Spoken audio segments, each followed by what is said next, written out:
Joriemb apiko e kar dak ma Kiminini e Trans Nzoia dwaro mondo mi jo apiko wetegi odonj e riwruoge mag SAGA mar neno ni ging'iewo apikni magi giwegi moloyo chandruok kod chulo hola. Gimedo ni apikni mikawo e gowi bechgi ni malo kendo nyadiriyo mar mano ming'iewo aching', ka giwacho ni mano tero gi lal maduong'. Kane giloso bang' yudo kony mar omenda maromo siling 500,000 koa kuom jaod bura ma Kiminini Kakai Bisau, jo apikogo nolero ni pesago gibiro tiyo godo mar chako riwruok mar SAGA mabiro neno ni oduok piny chandruoge magikale, nimar obiro neno ni gibedo gapikni magi giwegi. Kakai bende notiyo gi thuolo makamano mar kwayo jo apiko mondo kik yeti kodgi marach gi josiasa mar nyayo koko kod tulo. Wanakuja kututafuta, watupee pesa kidogo kidogo, watupee pombe, tuende tupigane.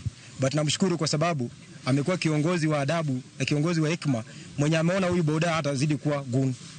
Vile vile wakati ya basari tuliona alikuwa anatuambia pia bodaboda kuja msaidia watoto wetu.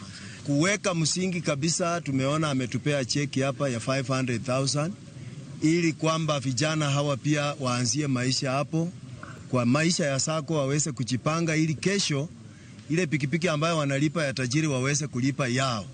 Mpango wetu ni kuhakikisha kwamba hawa wanabodaboda wamekuwa na shida kupata pikipiki. Deposit imekuwa ni zaidi ya 70,000.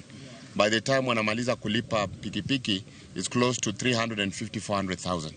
So tumekuja na hii initiative tuhakikishe kwamba watapata pikipiki kwa bei nzuri na deposit pia itakuwa chini.